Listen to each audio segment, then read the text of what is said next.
the research that was done way in 1990 to 94, all that archival work, and my PhD dissertation at Texas A&M University, has finally come to fruition in a real book that is available for the public. So I know some of you have got a copy, and thank you. It's been a labor of love, and I'm just happy that people in the museum are wanting to celebrate it right now. So in the Cayman Islands, 4 decades of its successive projects from the Institute of Nautical Archaeology and Roger Smith's Cayman Islands project in 79 to 80, up to the present National Museum and Maritime Heritage Trail and Shipwreck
afternoon, everyone, and welcome to today's press briefing here on the coronavirus. I'm Donna Bush.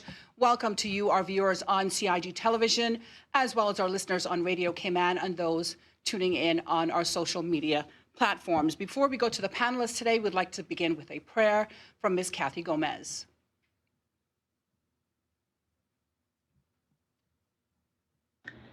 Gracious God, our Heavenly Father, you are the God of all our days, and we thank you for carrying us through the good times and the bad times.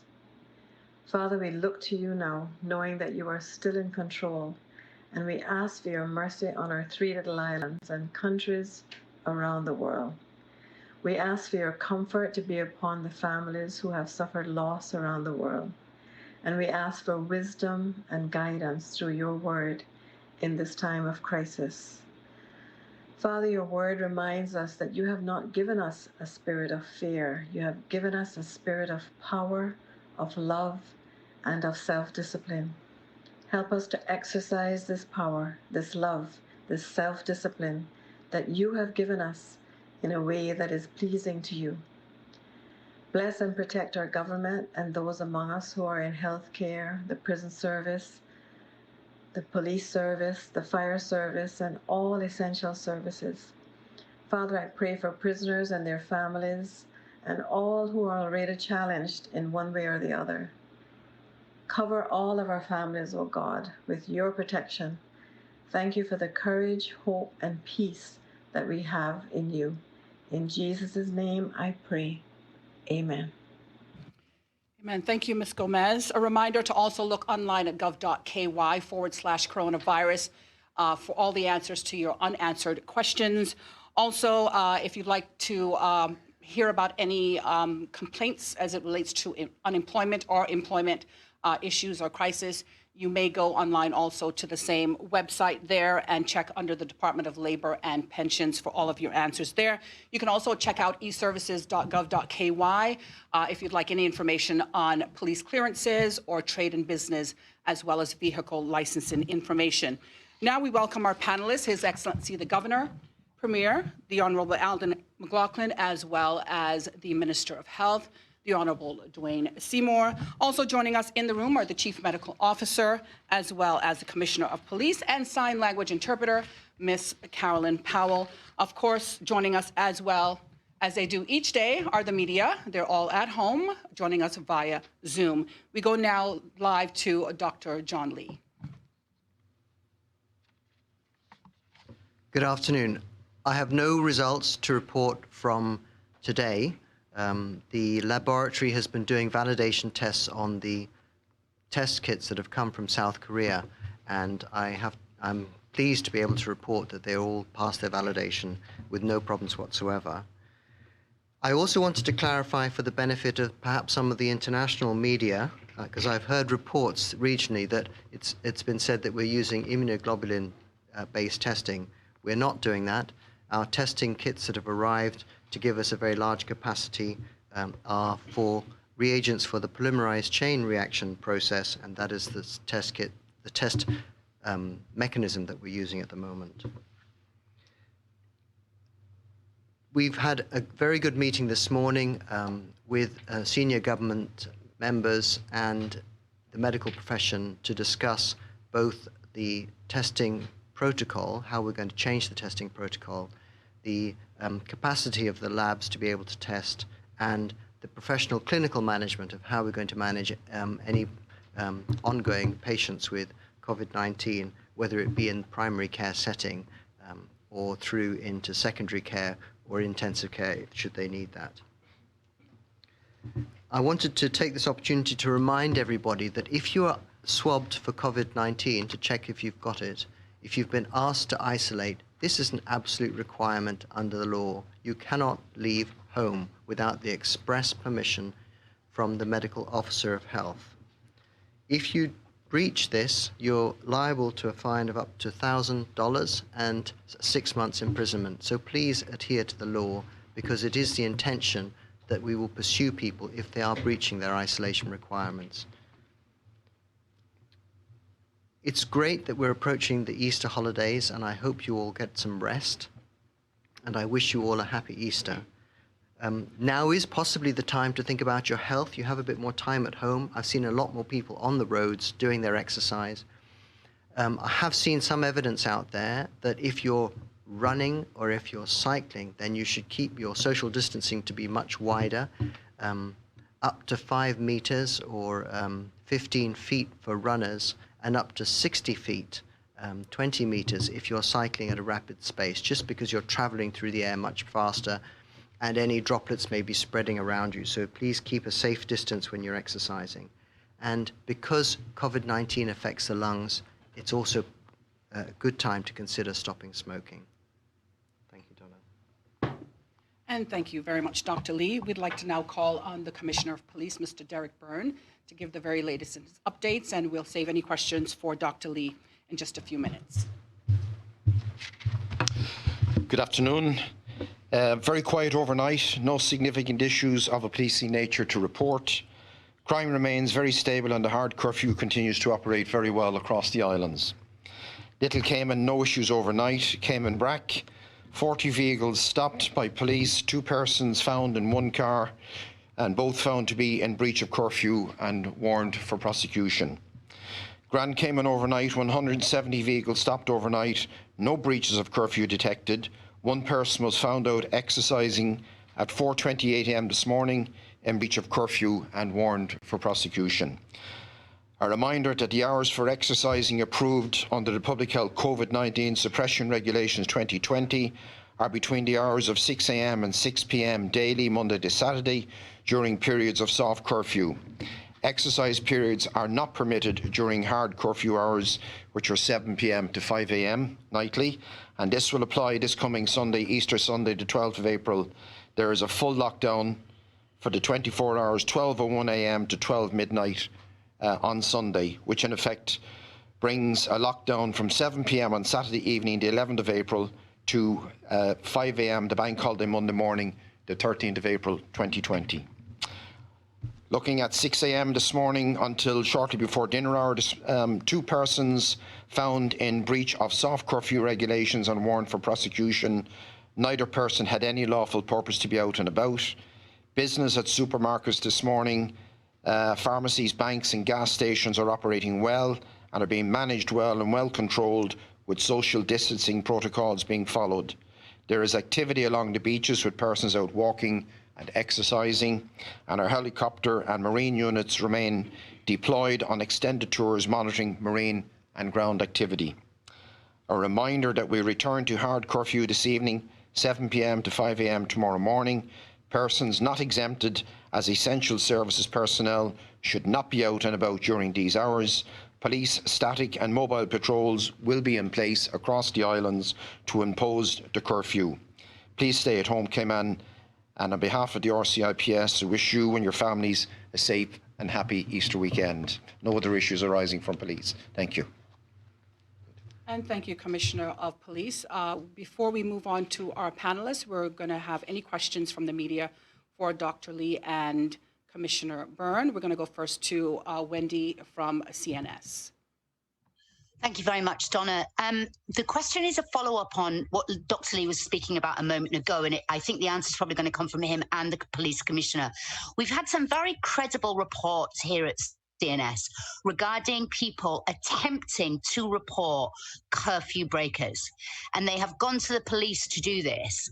And when they've approached, and they've spoken to 2 different officers and have been told that the police do not have the details of the people who are in mandated isolation as a result of testing positive. I was wondering whether we could get some clarification on that. If that is the case, why the police, at least in the beat areas where these people are living, are not being told, and whether the public health law does not overrule the data protection law. So if we could get some information on that, I'd be very grateful. Thank you. Well, that's a tricky one. If a query was to would come to public health about any particular issue, then we would raise that matter with the law enforcement agencies. There is some covert work that is being done. If we have any credible reason to suspect people are not complying with their curfew. However, it remains the public health team that do a lot of the surveillance with regards this requirement. So, sorry, can I follow up? Is there a reason why the police can't be given, because it's only a handful of people, so why the police can't be given the names in the particular beats, like the community beat officers that police the area of where the people are living? We're not releasing that information to any agency who does not absolutely require it. Wendy, I was just wondering why the police wouldn't be considered an absolute requirement, given they're the ones that would help enforce. Let me give you an example, Wendy. Let me give you an example to explain. So, for example, let us say we had an absolutely complying family who were being the model, absolute model citizens with regards to this, and there were, I don't know, 3 other absolutely model families who had no problems at all complying. We had no question about it. There was no suggestion that they're breaching it. They would be quite rightly asking us, what right did we have sharing their information when there was no suggestion that they were in any way breaching the law. So if you flip the question around a bit, that's the stance that we have to look at. We have to, even though we might be public health doctors, we always have the patient. We hold the patient as the most important person, and we try to protect their rights whenever we can. Wendy? I understand that. So in other words, rather than reporting to the police, they should be reporting directly to public health. There's not one size fits all, like most of life. We take each of the individual cases where we're isolating families on their individual merits and make decisions on those individual cases. And we have, the surveillance team has grown substantially from where it was 2 weeks ago. So we have a lot more staff looking at it and thinking about it. And they have a lot of skills in order to try and see whether they feel people are complying or not. I mean, that is their role. I mean, not just now, but the staff that are doing a lot of the patient or subject contact are people that do this all the time, but it's the back office that we've really supported them and giving them extra ability to do their jobs. Okay, Wendy, any follow-up questions for Dr. Lee, or should we move on to our commissioner?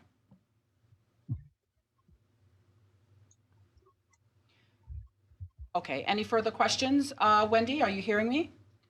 Okay, we're going to go to Reshma now from the Cayman Compass. Thank you very much. Yeah, no worries. Reshma, please go ahead.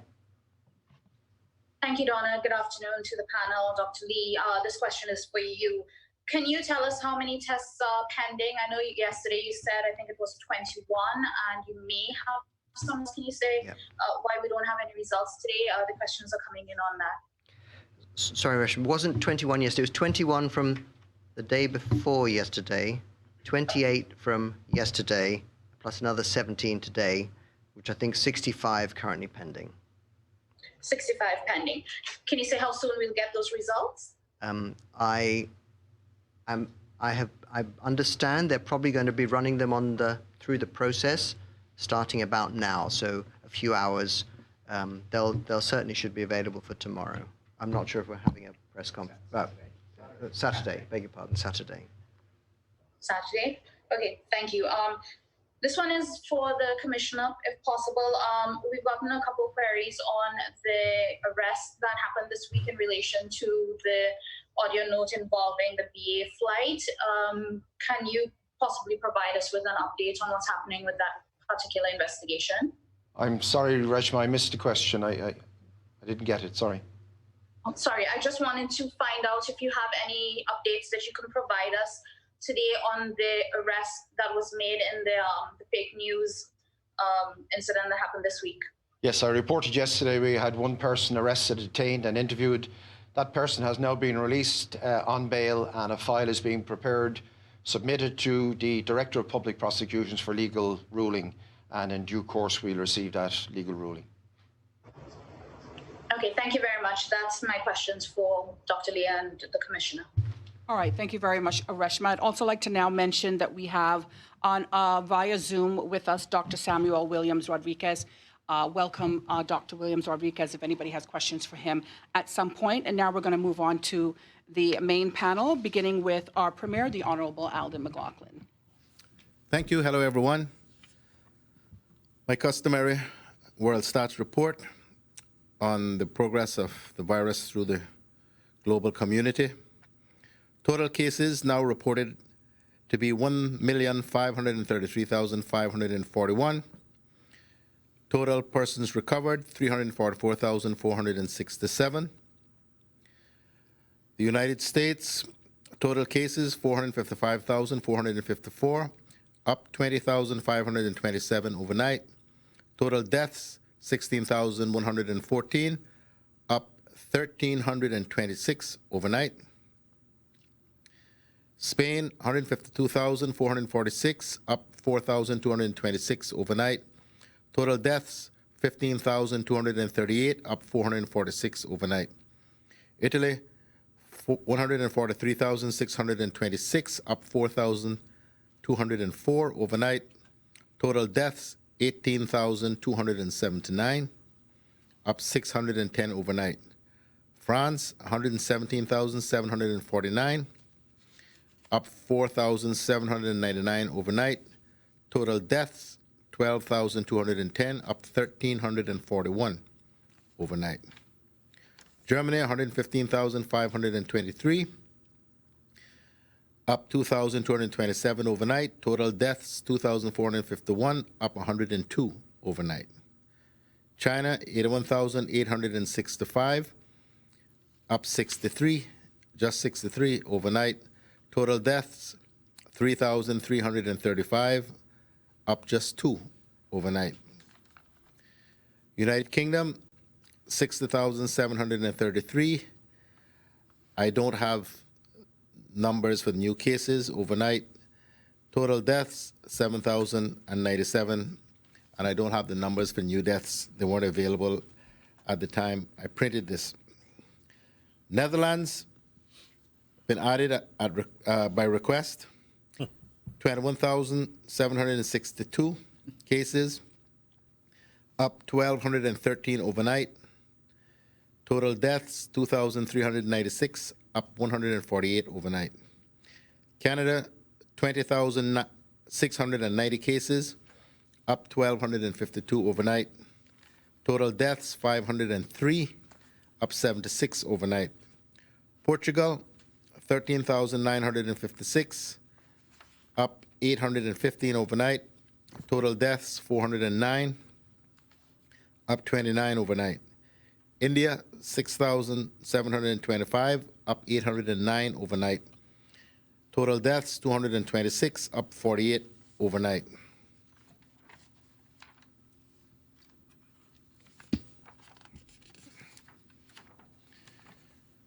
New York State, 159,937 cases, up 8,766 overnight. Total deaths, 7,067, up 799 overnight.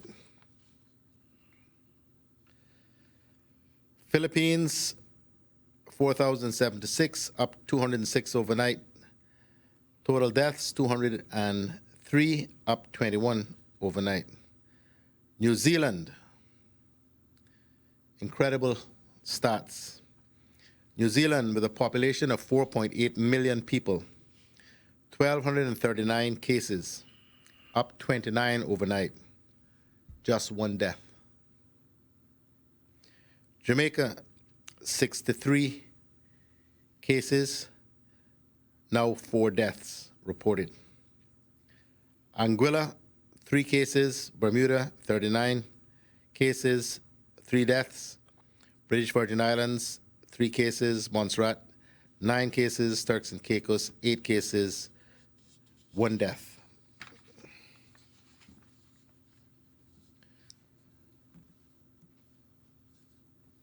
So today is Holy Thursday.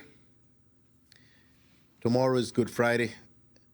As I think the people of these islands know and understand very well, Easter is the holiest of the celebrations in the Christian calendar, and Easter, Good Friday and Easter Sunday are the two most sacred days. It has been a long-standing tradition in these islands for there to be church services on Good Friday as well as Easter Sunday. And Good Friday especially, perhaps less so now than when I was a boy or a young person, is generally considered a very, very sacred day. I don't know about now, but when I was a youngster, we didn't even eat meat on Good Friday.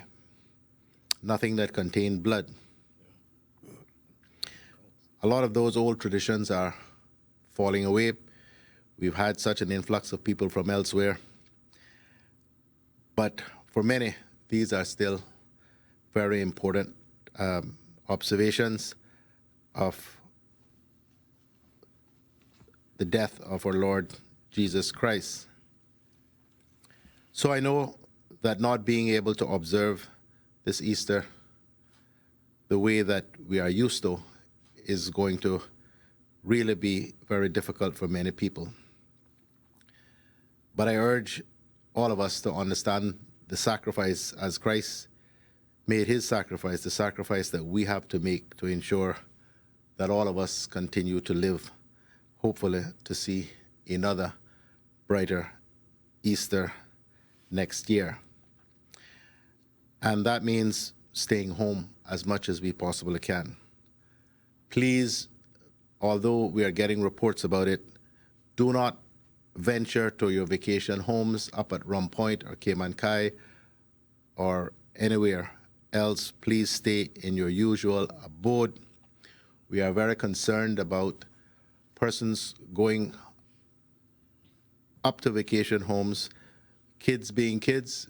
It's impossible to get kids to understand what physical distancing means. It's just not in the nature of a child to stay away from other children and other people. You have to keep them home and keep them near you. Tomorrow, as I say, is Good Friday. It is not a hard curfew day, but it is Good Friday. It is one of the days regarded as or defined as a prohibited day in the Sunday trading law. So most businesses will be closed. What I can say in terms of guidance is that subject to the regulations regarding your operations within the soft curfew, you must also have regard to the rules under the Sunday trading law as to whether or not you can carry out business on Good Friday. As an example, restaurants are exempt from the prohibition to operate on Good Friday, but would still be subject to the rules regarding around the soft curfew. I also want to say that curfew time at gov.ky, which has been working overtime, the people there have been working overtime, and I mean really overtime, for over 2 weeks now, since the 24th of March. They worked a minimum of 13 hours a day, some days 18 or 19 hours a day. And so my arm has been badly twisted to give them some time off over the long weekend. So curfew time will close this evening at 5 o'clock until Tuesday of next week.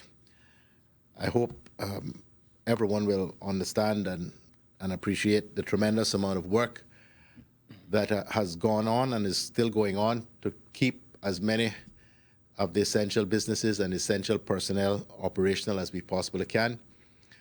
I think despite the frustrations we've had with the thousands upon thousands of requests, that the system has worked incredibly well.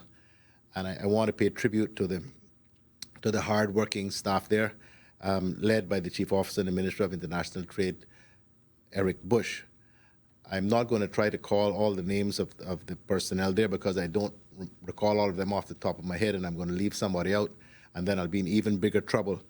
But I do intend to do a proper shout out to them very soon, and then I will hope to provide some stats on quite how many requests they have dealt with over the course of the last few weeks. And so I think I'll leave it there for the time being. Thank you, Premier McLaughlin. Your Excellency. Yes. Okay. Thank you very much. Good afternoon, everybody. I do want to start with the very positive news that we got. I know the Premier will join me in this as well. Just before we came on air, that Prime Minister Boris Johnson is out of intensive care. He remains in hospital, but I think we'll all be very pleased that he is now out of intensive care, and our best wishes to him and his family. Secondly, today I want to note that yesterday I held a virtual conference with about 29 different people in UK departments to give them a sense for the situation in Cayman. So we went over the economic situation, where we were on dealing with the virus, so the healthcare situation, and also on security. I think on security, it's very important that we have a stable situation now. My thanks again to the Police Commissioner and everybody involved in that. But we have to be planning for possible scenarios in the future. And I think it's reassuring to us to know that the UK is steadfast in its support to Cayman, and that came through in the meeting yesterday. I also just want to say that that's evident in continuing support on the healthcare side. So we are in touch with UK Crown agents now because they have procured some ventilators for the overseas territories, and we are seeking to secure a good number of those for Cayman. And this is a very difficult time in the UK because those are in short supply in the UK as well. But I mean, I'm reassured, and I'm sure all of you are, that the UK is continuing to look after its overseas territories, even at this time of crisis. Let me also just say that on the travel hotline, that will now be reopened on Tuesday, and it's open 9 until 5. There is a lot of discussion going on internally now about how we can help people who want to leave the islands to do so, and there'll be more to say on that next week. But that please do keep contacting that hotline and giving us your details. Finally, like the Premier, I absolutely recognise this is a really special time at Easter for everybody on our islands. And I wish everyone a happy Easter and to enjoy it as much as possible to the extent that we can in the extraordinary circumstances that we have. There is hope that if we lock down for the next 2 weeks and really continue to suppress this virus, we may at that point be in a different situation. But we absolutely have to follow all the advice in the next 2 weeks. Stay home, social distancing. And I thank everyone again for that. And we really do need to keep it going. Thank you. Premier, you going to say something before the governor started? Did you want to? Yes, I because I did make a note of it, I forgot. I just wanted to. It's already out there. I saw some news releases about it. The governor forgot as well. I forgot as well. But we are very pleased and very relieved that the United States authorities have released the container that contains present tense, the ventilators, the masks, and various other things that we've ordered, or HSA has ordered, in connection with dealing with the COVID-19 threat. We really don't want to talk a lot about it, but we just really want to thank from the bottom of our hearts the U.S. ambassador to Jamaica for the intervention that was made, which has, quite frankly, made all the difference. Thank you, Premier McLaughlin. Before we move on to Minister Seymour, I just want to make it clear that when our Premier mentioned a few minutes ago, he talked about the office curfew time closing, the staff being able to have a reprieve between this evening when they close until Tuesday morning. He didn't talk about curfew time as in the curfew. No, the email. We're getting lots of questions about it. Can you explain? So it's the people who are. That's a late April Fool's joke, surely. No, but honestly, I have people asking. So just to be clear, that you were not talking about the actual curfew hours, but you were talking about the staff who are managing the curfew time email. Right. So it's the competent authority. I should have used the correct language. The competent authority, the contact of which is curfewtime@gov.ky. The staff that man the competent authority and that email are being given a reprieve, but everybody else is on the curfew. I get it. All right. Now we have the pleasure of moving on to the Honorable Minister of Health, Mr. Dwayne Seymour. Thank you, Donna. Happy Holy Thursday to everyone. Good afternoon, everyone in Grand Cayman, Cayman Brac, and Little Cayman. You heard the Premier and the Governor spoke of all this work that we've been doing. And I want everyone to be proud of your government and what we've been able to achieve. And for that, I want to start with some Latin, which is nothing to do about staying home, but I wanted to prove that I could speak some Latin, and to be proud of your country is dulcet decorum est pro patria more, and that actually means it's a good thing to stand up for your country. So that's a good one to practice. Today I want to thank Reverend Magoo for all he has taught me as a child. And he sent me today's Easter scripture, actually. And today's scripture, he was wounded for transgressions. He was bruised for iniquities. All the while we thought that his suffering was punishment sent by God. But by his stripes we are healed. It's Isaiah 53.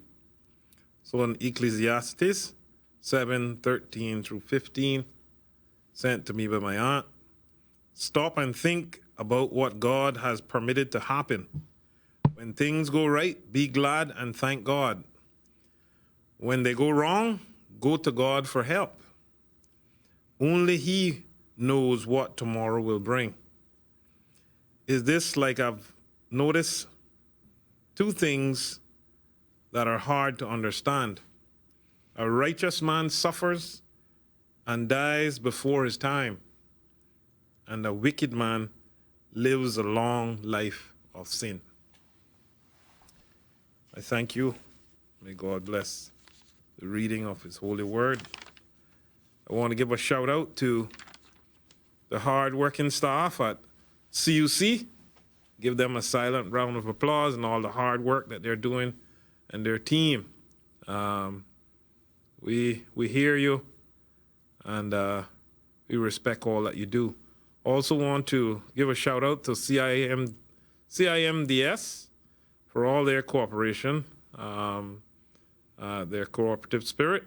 I thank you very much for all that you're doing to work together, public and private partnership, all the medical fraternities, to ensure that we're prepared in case this COVID-19 heightens here in the Cayman Islands.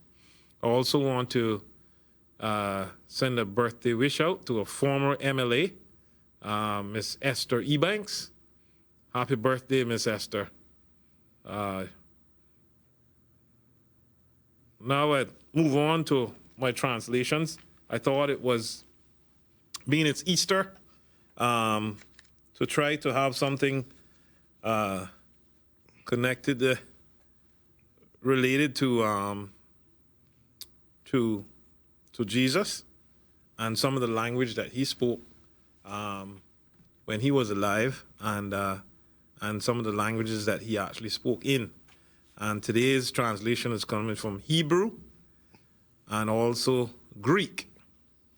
And the first one I spoke was a little Latin, and he had Latin understanding also. And this is please stay home in Hebrew. Beva kashe, esha haru, babait. In Greek, please stay home is paraminit esto spite. So a more Greek expression that everyone knows is Eloi, Eloi, lama sabachthani, my God, and everyone knows that, and one that many scholars study very frequent. In Aramaic, which is one of the languages that they taught Jesus spoke in, Tebuta and Shalma, from Ahala, Abon, and from Uran, Ishu, Mishika, Yeshua, which means grace be with you and peace from God our Father and from our Lord, the Anointed One. Also wanted to mention, before I go further into mentions about Easter, is that I'm mindful that the landlords also depend on their rent, and I thank you all for your patience with the unemployed. My cry today and my plea is for the tenants that are still employed. Ask you to please pay, if you can, your rent. It takes the full pressure off your fellow man that doesn't have a job, that may have to shack up with someone else if they get kicked out, that may give them the coronavirus. And they may be asymptomatic, and you never know, that same person might be the person spread it to you in some public place. So please, let's be mindful and show some empathy, as everyone is hurting.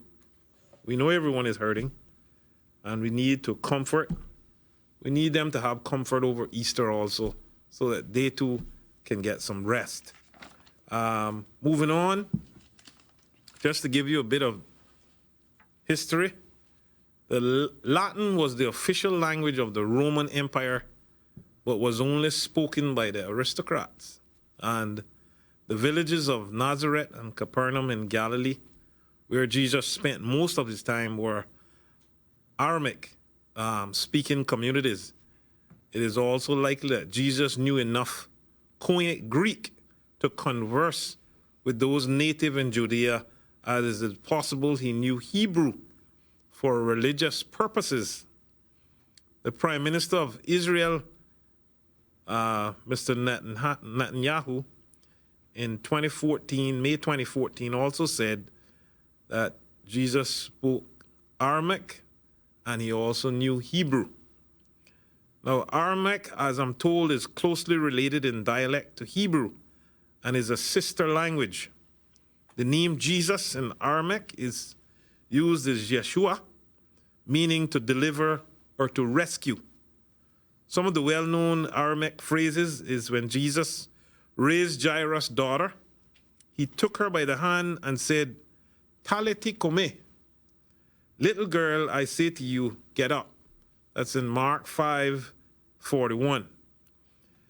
The sign over the cross of Jesus illustrates the fact of many languages spoken at that time.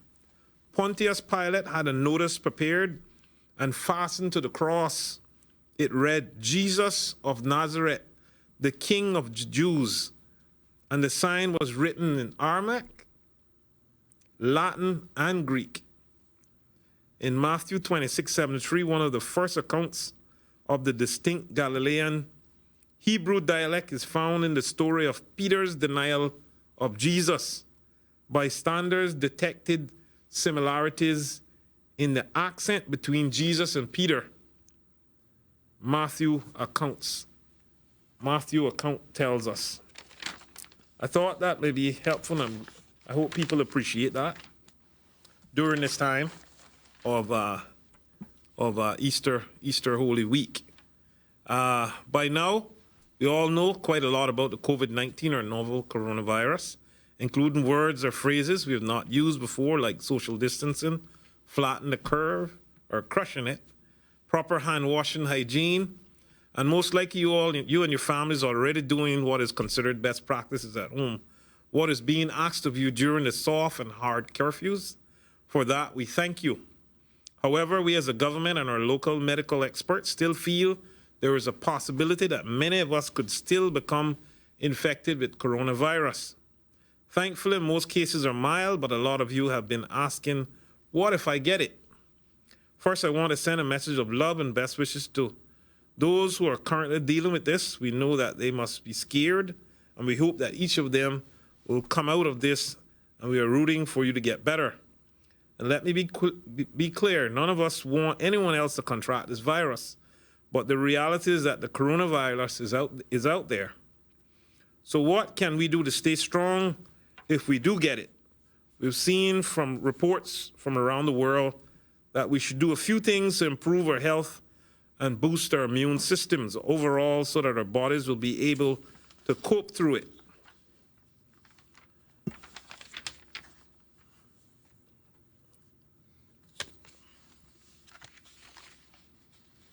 Including protecting our lungs. If you're a smoker, please stop smoking. And we should all stay away from secondhand smoke and any open fire.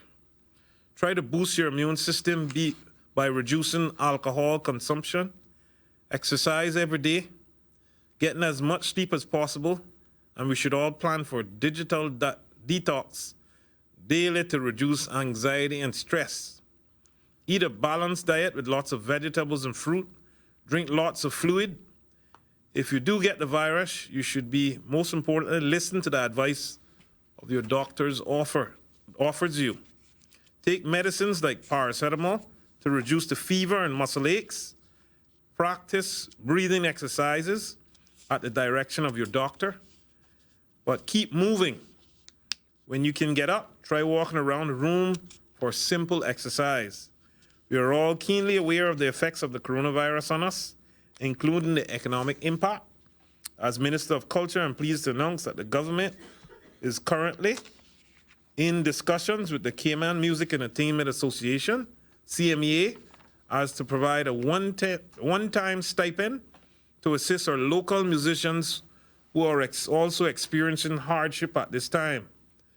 We are cognizant of the effects of the various closures of locations where local musicians would normally play at, especially on the weekends, and the overall impact of the tourism shutdown.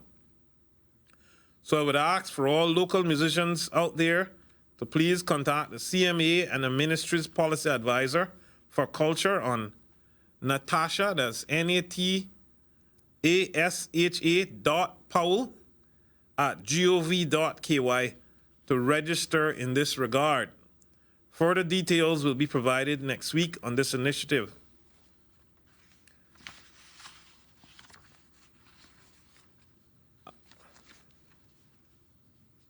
As you know, our public and private health providers are teaming up in various capacities to develop and implement a COVID-19 preparedness crisis plan. This includes the clinical task force who are working together to prepare the plans for the management of suspected and confirmed COVID-19 cases. One element of this partnership is to be equipped with necessary staff. The Health Services Authority is currently working with various private doctors and are now recruiting nurses on temporary contracts for those already registered in Cayman. If you're a nurse but not currently working, your services are needed. One of the unsung heroes on the front line are the housekeeping and cleaning staff.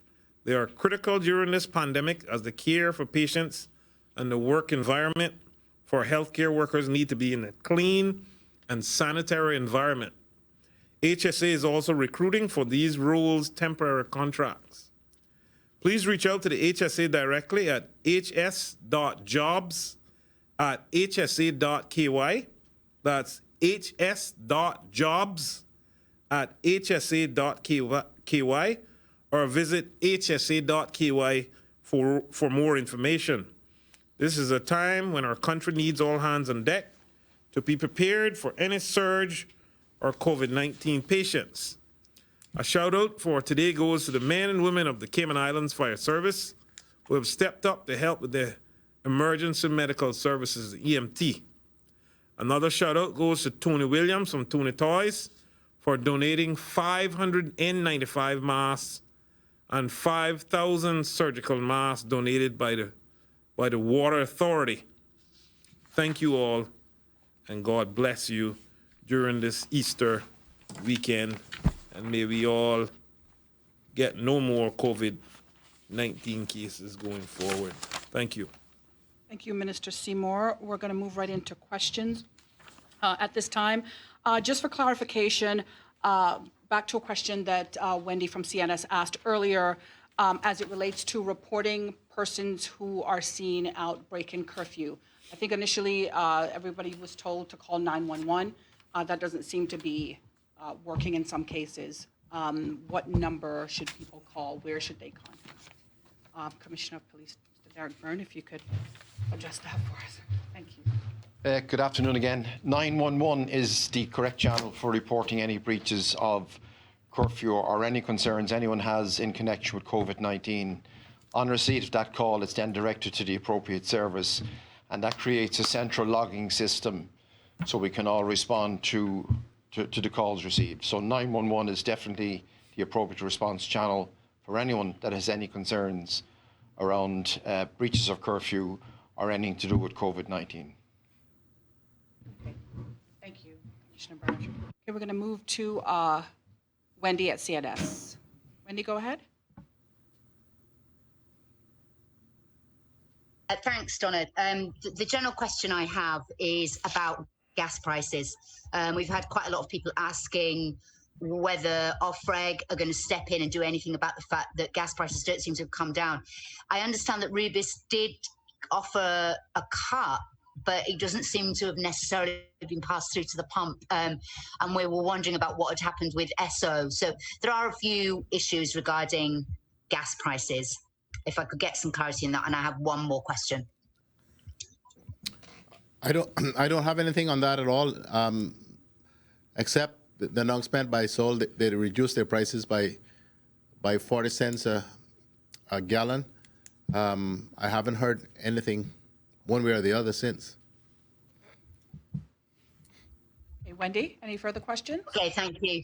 The next question is really just a follow-up. I asked earlier on in the week about the whether the Department of Environmental Health was continuing to check out the food handling situation, given the deliveries, how much extra work that they're doing, and checking social distancing and all that sort of thing, because I think people had some concerns about that. So I think somebody was going to look it up. Also, we've had some contact from the people that are collecting garbage, and they're begging people to be more thoughtful about how they put their garbage out, and the problems that they're encountering with people just not being, everybody's at home at the moment, so there's a lot more garbage, and they were saying to us that it's pretty rough for them right now. And so could people be a bit more thoughtful, because they are like the most important workers in the universe, personally, I believe. So that was it. Thanks very much.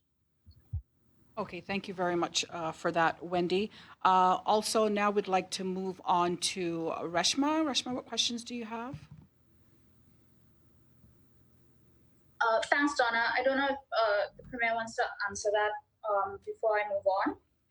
But I didn't hear a question in any of that. It was observations. The question was whether we'd got any follow-up on the Department of Environmental Health checking food handling situations and the social distancing and all of the elements that go together with the increase of food production in small spaces.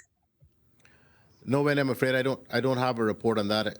I've just been swamped with so many things that I haven't actually made the inquiry. I'm afraid I have to take responsibility for that, but I will check it out.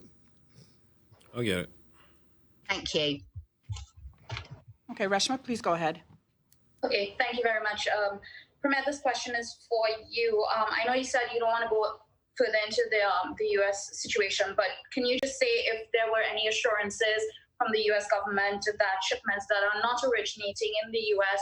will be allowed to transit unimpeded? I know we have the remaining test kits from South Korea that still have to be shipped here, as well as some other COVID-19 supplies that are going to be heading our way. Can you say if you have any assurances on that? There is an executive order issued by the President of the United States that prohibits the shipment of certain items which may be considered necessary for use during the COVID-19 crisis. It relates to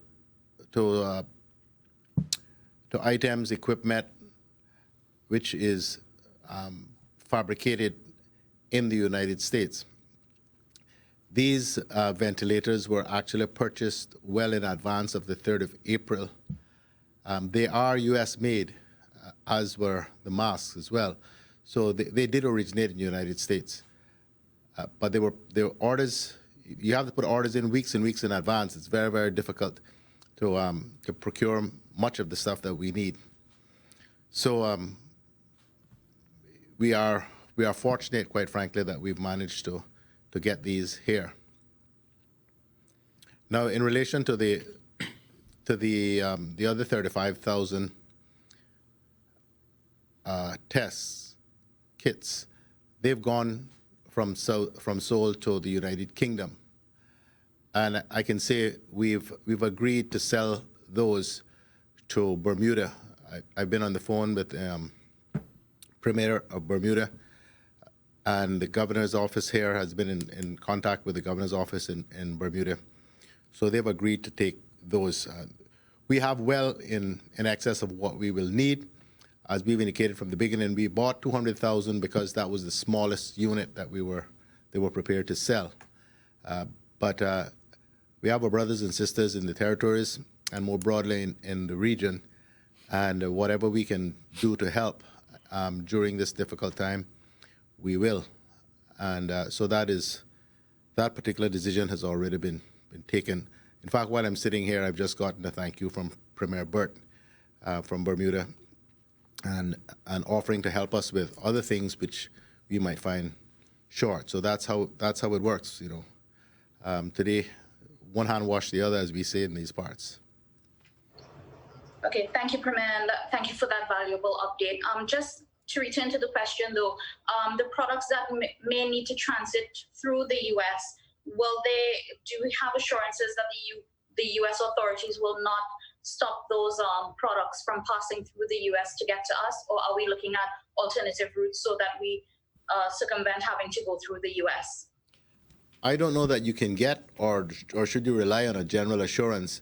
The governor's office checked very carefully with respect to the kits that came from Seoul, because the first stopover was this stopover was in Anchorage, Alaska. But assurances were given then that because they were produced in Seoul, in South Korea, that there would be no issue, and there wasn't any issue. So we'll just have to keep checking very carefully. This is very fluid. Sometimes places and people become quite desperate. So you mustn't take general assurances, you know, for granted, because you need to absolutely make sure. But so far, so good. Okay, thank you for that. This question relates to our borders and the opening of the ports. Now, some of the cruise companies have indicated that they plan to return to business by mid-May, and some have even indicated that Cayman is on the itinerary for those mid-May sailings. You have indicated before that we were looking at May 30th. Can you speak a little about this in relation to our opening of ports and the optimistic plans from the cruise companies? Yes, they are optimistic, and they've made those publications without any consultation with us. So Cabinet met just before we came here, and the ports, all of them, will be closed at least until the 30th of June. Airports, seaports, the whole lot, except to emergency, for emergency flights or for evacuations or any other necessary missions that the government decides we should proceed with, but not to general commercial traffic. Sorry, did you say June or is it May? Until 30th May. Okay, good. Thank you. Just double checking that one. My final question, hopefully will lighten the mood. I'm grateful for the granting of a day off to curfew time. We on behalf of our colleagues, just want to check if we'll also be getting some time off from press briefings tomorrow and Monday. Is that still the plan? Well, the plan is tomorrow and Sunday. Tomorrow and Sunday. Saturday, Monday, Alright. we plan to be back. All right, great. Thank you. That's all from me. Okay, thank you, Reshma. Before we move on, just a correction from some officials at Rubis. They're saying that it's not Sol, it's Rubis that's been reduced by 40 cents and an extra 20 cents on Wednesdays and Thursdays, and it's definitely been passed on to the consumer at the pump. So just a mild correction there. I stand corrected and apologize to Rubis. It's okay. I got it wrong. I know that's really, really bad form. So please forgive me. It's okay. These things happen. I have a few questions before we move on with the rest of the media. Can we not get a list of the items that are not allowed or won't be shipped out of the U.S. or through the U.S. at this point? I have a business owner who tried to get in some hand sanitizers, and it's been stopped. The shipment, she said, has been stopped. I don't know if we have a list. Certainly at where we sit, we don't know that level of detail. I don't know if there is such a list published. There may be. There's been an executive order. I don't know whether there's a schedule attached to it or whether there's a general catch-all. I suspect it's the latter, that it's a general catch-all. Okay. Thank you, Premier. Also, another question in regards to the ventilators that maybe this is for Dr. Lee or even Dr. Sam, who's joining us via Zoom. How are doctors, what's the process of training doctors and nurses on the use of the ventilators that are coming on island? Dr. Lee, Dr. Sam, are you there? We've got ventilators here already. We know what we're doing. Sam's not there. So yeah, how are the nurses and doctors trained? Will there be just a number of them that are trained on how to use the ventilators?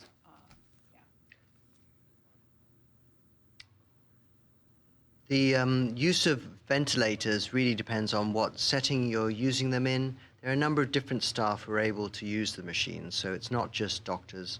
There are nurses as well and respiratory therapists. It's also relatively easy to get somebody to supervise something.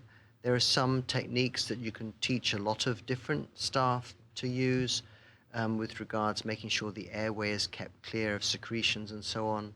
So it is a task that you can break up into parts, and therefore you can teach parts and sort of like have somebody supervise more people who are able to do the less technical roles. I'm not sure if that answers all of the questions. Another thing to consider in this is we have stopped all the elective operating. So the anaesthetists would often be doing their day job of putting people to sleep to have operations and looking after them in the operating theatre. And they're also the same set of doctors who would look after people who are on the ventilators. So therefore we have a lot more anaesthetists around because we're not doing the elective surgery. In addition to that, there are nurses and theatre technicians who also know how to look after people who are on the ventilators in theatres, and they clearly are also not doing that. So as far as skills are concerned, there's quite a wide set of skills, and some of the the easier tasks are easy to share, are relatively simple to teach, to share out. Okay, thank you very much, Dr. Lee, for that answer there. Also, I have another question, not for Dr. Lee. I think this one is for the Premier. The million-dollar question. Everybody wants to know how far you've gotten on the talks with pension folks.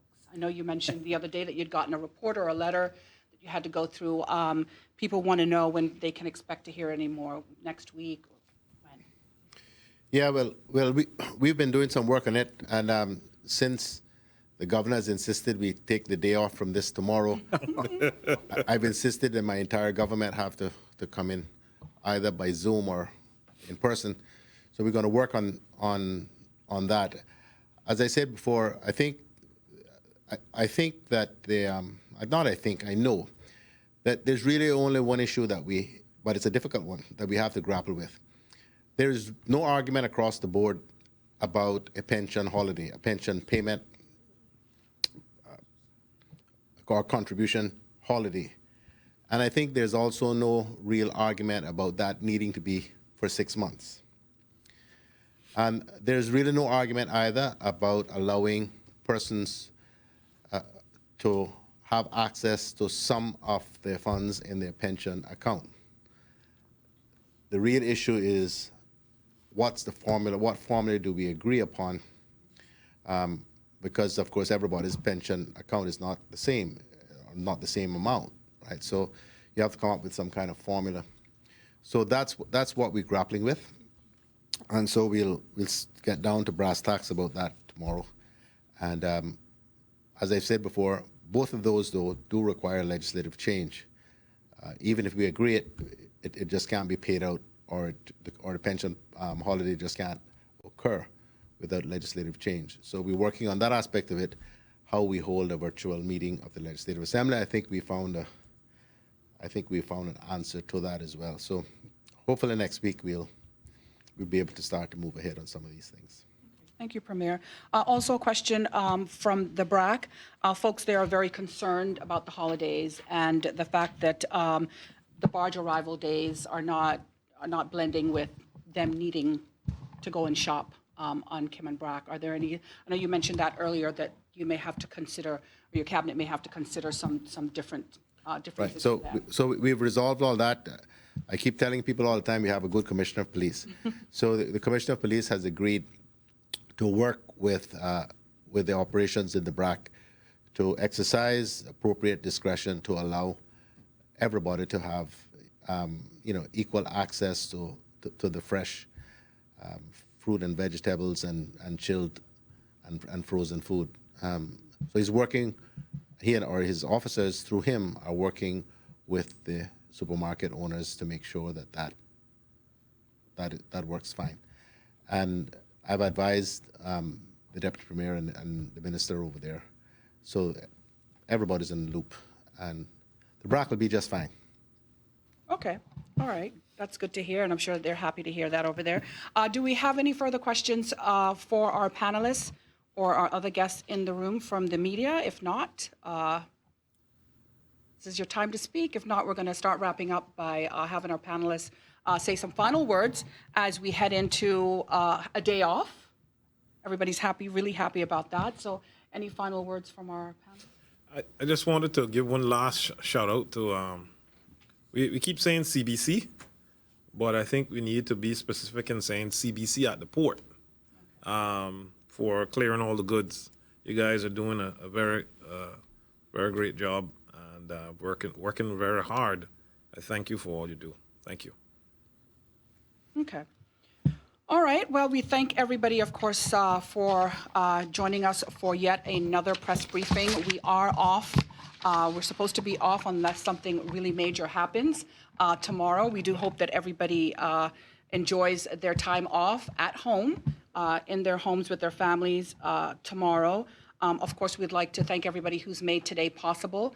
Again, here on CIG TV for another press conference coverage. We'd just like to remind everyone that you can go online to gov.ky/coronavirus to find the answers to your many questions there if you haven't heard them being asked and answered here on air. Also, you can go to eservices.gov.ky for questions as it relates to trade and business licensing, vehicle licensing, and police clearance records and other e-services that are offered by the Cayman Islands government.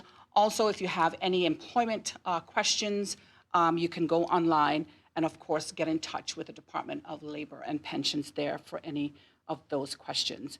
All right. Well, once again, thank you for joining us, and we'll see you back here again on Saturday.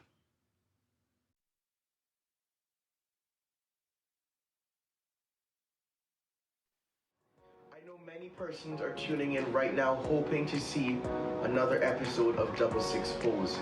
But as this is the final day and myself and many others are going to be in the isolation facility, we wanted to say thank you. Please enjoy.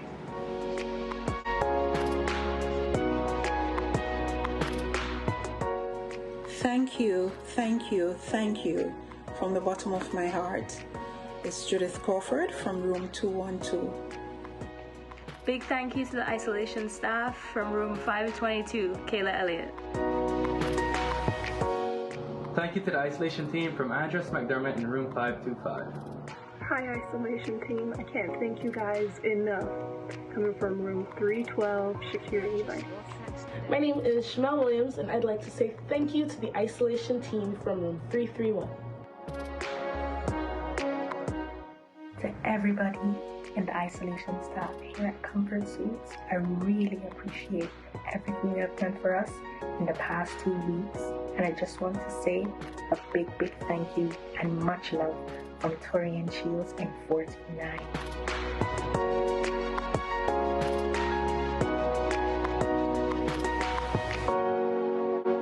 Thank you from Chelsea Frederick in room 430. Thank you to the isolation team from Dominique in room 308. I would like to sincerely thank the isolation team here at the Comfort Suites for making us feel so at home for the last 2 weeks. I'm room 324, Martina Bodden.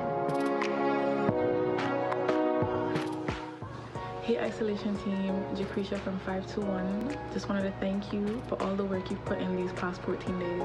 Thank all of you guys. Just wanted to say a big thank you to the isolation team from room 224, Jessica Hurlston. I would just like to say a big thank you to the isolation team. This is Joel Gale, room 313. I'm Renee from room 404, and I would like to say to the staff who have been taking care of us in isolation, thank you very much. Your work has been appreciated. Thank you from Jeffy with the Belly, room 416. Yo, you're forgetting to thank the government and everybody who help us. Just give me a minute now, brother. Watch out, now you're gonna go vex me.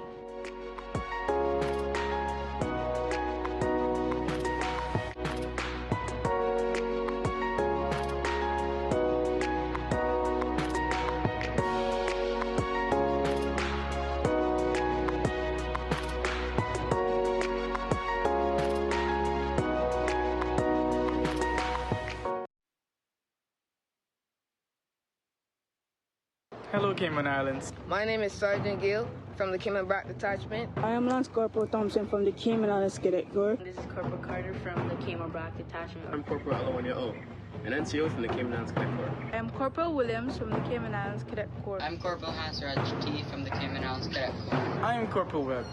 I am Lance Corporal Ferguson. My name is Corporal Blakey. I am Lance Corporal Camarati from the Cayman Islands Cadet Corps. I have a very important message for you guys. COVID-19 is having a huge impact around the world and affecting everyone's lives. And I wanted to say, keep washing your hands and practice social distancing when necessary. As young Caymanian cadets, we have pledged to uphold the importance of following the advice of our medical professionals and government leaders to stay at home. Caymanians, residents of the Cayman Islands, listen to what I have to say. Stay home, Cayman, to save Cayman. Stay home, Cayman, to save Cayman. Stay home, Cayman, to save Cayman. Stay home, Cayman, to save Cayman. Thank you. This message has been approved by the Cayman Islands Cadet Corps.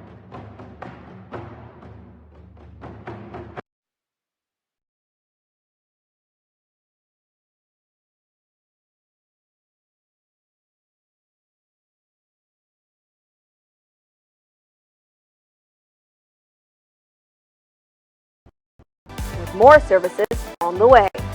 Visit www.eservices.gov.ky to get started today.